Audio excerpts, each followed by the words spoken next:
So Snap has labeled itself for a while as a camera company, and that has naturally aligned with the wave of mobile AR excitement, which is likewise concentrated on smartphone cameras. But now, even as AR slogs through what some are calling the trough of disillusionment, Snap continues to make big bets on AR. So this can be seen in its newest batch of AR features, and that includes developer-facing features like creator profiles that give developers more of a presence to promote their lenses and make them discoverable. It also has new templates for popular lens formats like augmenting hands and bodies and pets. And its landmarkers templates give developers the tools to create customized lenses for popular landmarks like animations on the Eiffel Tower or Flatiron Building.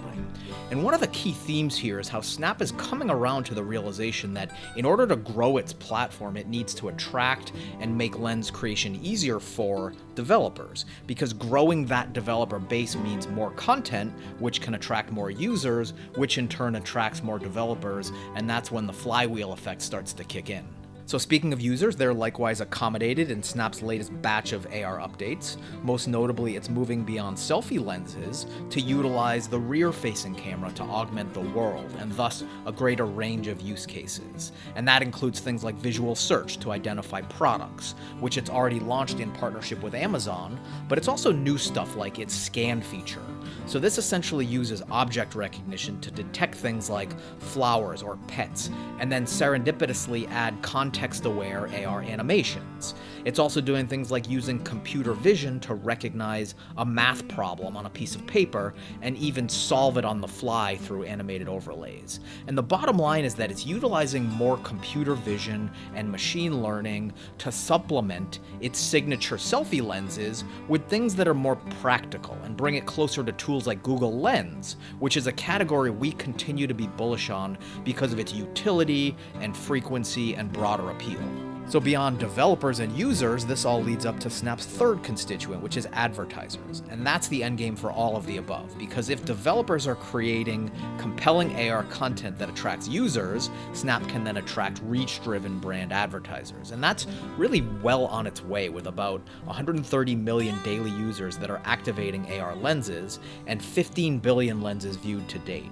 And this makes Snap by far the AR usage and engagement leader, even ahead of Pokemon Go's 65 million active users.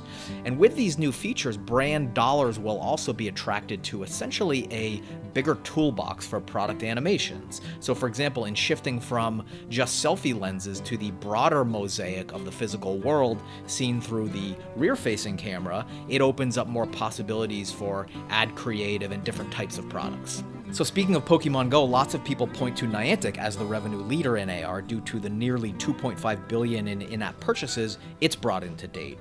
But you could argue that not all of that revenue is directly attributable to AR, given that most users turn off AR mode. So that makes Snap arguably the AR revenue leader with about 240 million in branded AR lenses in 2018, according to our estimates. And contrasted to Pokemon Go, all of that revenue is directly attributable to AR. But more importantly, beyond revenue rankings, which isn't really that important, Snap is recognizing its own AR success, and as you often do with wins like that, it's following the money and doubling down on its AR future.